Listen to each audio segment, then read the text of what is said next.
ఈరోజు మన రెసిపీ వచ్చేసి పెసలు నానబెట్టే పని లేకుండా అప్పటికప్పుడు ఇన్స్టెంట్గా పెసలతో అయితే దోశలు అయితే చేసుకోవచ్చండి. ఇవి చాలా రుచిగా చాలా టేస్టీగా అయితే ఉంటాయి. ఈ దోశలు వచ్చేసి ఇంట్లో వాళ్ళందరికీ నచ్చుతాయి, అంత టేస్టీగా అయితే ఉంటాయండి. ఇంకెందుకు ఫ్రెండ్స్ ఆలస్యం, ఎలా చేయాలో ఏంటో అనేది వీడియోలోకి అయితే వెళ్ళిపోయి చూద్దామా మరి. ఇంకా ముందుగా ఒక బౌల్ తీసుకొని అందులోకి 1 కప్పు పెసలు అయితే తీసుకోవాలి. ఈ పెసల్ని ఒక 2 సార్లు శుభ్రంగా వాష్ చేసుకోవాలి.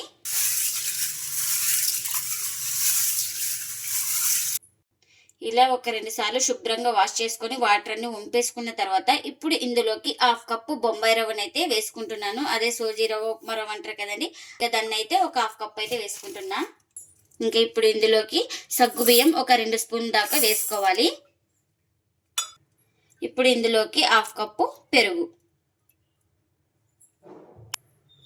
ఇంకా ఇప్పుడు 1/2 కప్పు వాటర్ కూడా వేసుకొని ఇలా మొత్తం బాగా కలిపేసుకోవాలి ఒక స్పూన్ తోటి. ఇక్కడ చూపిస్తున్నాం కదా, ఈ విధంగా బాగా కలిపేసుకోవాలి, అన్ని బాగా కలిసిపోయేలాగా.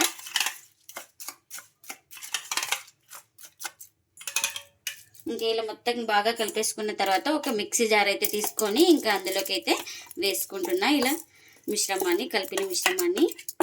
ఇంకా ఇప్పుడు ఇందులోకి ఇలా 1 ఇంచు అల్లం తీసుకొని చిన్నగా కట్ చేసుకొని వేసుకోవాలి. ఇప్పుడు ఇందులోకి 1 మిర్చి, అలాగే టేస్ట్కి తగినంత సాల్ట్, కొద్దిగా వాటర్ అయితే వేసుకొని ఇంకా మూత పెట్టేసుకొని స్మూత్గా గ్రైండ్ చేసుకోవాలి. ఇంకా ఇప్పుడు గ్రైండ్ చేసుకున్న తర్వాత ఒక బౌల్ తీసుకొని ఇంకా అందులోకి అయితే వేసుకుంటున్నాను. ఇంకా ఇప్పుడు కొద్దిగా వాటర్ అయితే వేసుకొని మనం ఇలా స్పూన్ తోటి బాగా కలిపేసుకోవాలి. ఇంకా ఇప్పుడు ఇందులోకి సాల్ట్ అన్నీ వేసుకున్నాం కదా, ఇంకా వేసే పని ఏం లేదు. ఇలా మొత్తం బాగా కలిపేసుకోవాలి. మొత్తం బాగా కలిపేసుకొని ఇంకా ప్లేట్ అయితే పెట్టేసుకొని ఒక 10 నిమిషాలు పక్కన పెట్టేసుకుంటే మనకు పిండి అనేది బాగా నానుతుంది. ఇంకా ముందుగా ఒక కడాయి అయితే పెట్టేసుకొని కారానికి తగినంత మిర్చి, అలాగే 1 ఇంచు చిన్నగా కట్ చేసుకున్న అల్లం ముక్కలు, ఇప్పుడు ఇందులోకి ఒక 5 వెల్లుల్లి రెబ్బలు కూడా వేసుకోవాలి. అలాగే 1 స్పూన్ ఆయిల్ కూడా వేసుకుంటున్నా. మనకు మిర్చి అనేది బాగా వేగిపోవాలి. ఇలా మిర్చి వేగిన తర్వాత ఇప్పుడు ఇందులోకి పల్లీలను అయితే వేసుకుంటున్నా. ఈ పల్లీలను కూడా మిర్చితో పాటు బాగా ఫ్రై చేసుకోవాలి. ఇంకా మిర్చి పల్లీలు అన్ని వేగిపోయినాయి కదా, ఇప్పుడు స్టవ్ అయితే ఆఫ్ చేసుకొని పూర్తిగా చల్లారిన తర్వాత అయితే గ్రైండ్ చేసుకోవాలి. ఇంకా ఇప్పుడు చల్లారిన తర్వాత ఒక మిక్సీ జార్ అయితే తీసుకొని వేయించుకున్న పల్లీలు, మిర్చి ఇంకా అవన్నీ అయితే జార్లోకి అయితే తీసుకుంటున్నా. ఇంకా ఇప్పుడు ఇందులోకి రుచికి తగినంత సాల్ట్, వాటర్ని కూడా వేసుకుంటున్నా. ఇంకా ఇవన్నీ వేసుకొని ఇంకా మూత పెట్టేసుకొని గ్రైండ్ చేసుకోవాలి.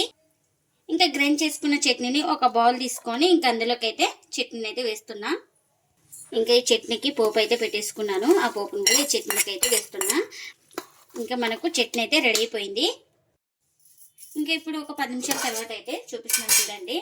ఇంకా మనకు బాగా పిండి అనేది నానింది. ఒకసారి ఇలా స్పూన్ తోటి బాగా కలిపేసుకొని ఇంకా వాటర్ అయితే పడుతుంది మనకి కాస్త.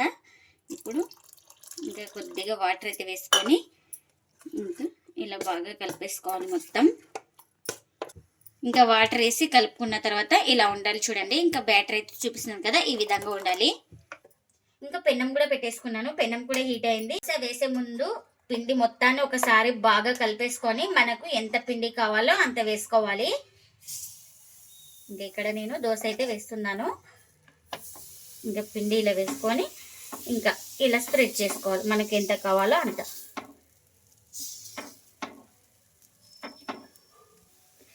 ఇంకా ఇలా తడి ఆరిన తర్వాత పైన ఇలా కాస్త ఆయిల్ అయితే వేసుకోవాలి. ఆయిల్ ఇష్టం లేని వాళ్ళు బటర్ కానీ గీ కానీ ఏదైనా వేసుకోవచ్చు అండి, చాలా టేస్ట్గా అయితే ఉంటాయండి దోశలు అయితే మనకు. చూడండి, ఒక సైడ్ కాలిన తర్వాత అయితే దోశను మరో వైపు అయితే టర్న్ చేసుకోవాలి. ఇలా బాగా ఇలా కలర్ వచ్చే వరకు ఫ్రై చేసుకోవాలండి. దోశ అనేది చాలా టేస్టీగా ఉంటుంది. ఇంకా ఈ వైపు కూడా బాగా కాలింది కదా, ఈ దోశ అయితే రెడీ అయింది మనకు. ఇంకా ఇప్పుడు ఈ దోశను ఒక ప్లేట్లోకి అయితే తీసుకుంటున్నా. ఇంకా మళ్ళీ మనకు ఎంత పిండి కావాలో అంత పిండిని అయితే వేసుకొని ఇలా దోశను అయితే స్ప్రెడ్ చేసుకోవాలి. ఇంకా పెన్నం ఎంత ఉంటే అంత. ఈ దోశలు చాలా టేస్టీగా అయితే ఉంటాయండి. మనం సగ్గుబియ్యం వేయడం వల్ల చాలా స్మూత్గా వస్తాయి దోశలు అయితే మనకు. ఇంకా ఇలా తడి ఆరిన తర్వాత ఆయిల్ వేసుకుంటున్నా.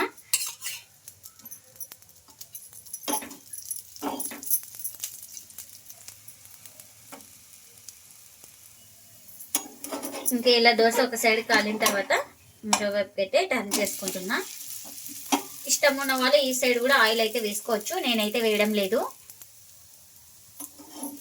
ఇంకా చూడండి ఈ సైడ్ కూడా మనకు బాగా కాలింది కదా. నేను ఇక్కడ ఈ దోశనైతే ఫోల్డింగ్ అయితే చేస్తున్నాను. ఇంకా ఈ దోశ కూడా రెడీ అయిపోయింది కదా. ఇంకా దీన్ని కూడా ప్లేట్లోకి అయితే తీసుకుంటున్నా. ఇంకా మరొక దోశ అయితే వేస్తున్నాను.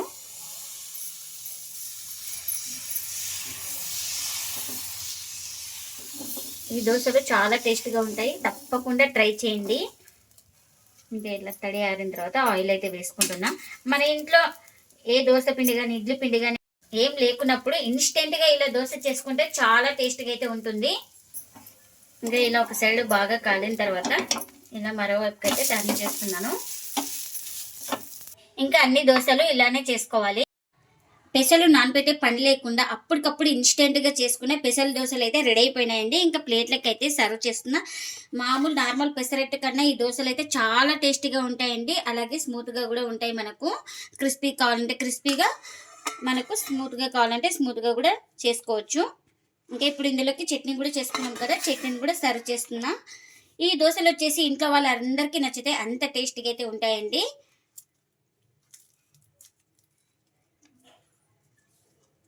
మీరు కూడా తప్పకుండా ఒకసారి ఇలా ఇన్స్టెంట్గా పెసరతో దోశలు అయితే చేయండి.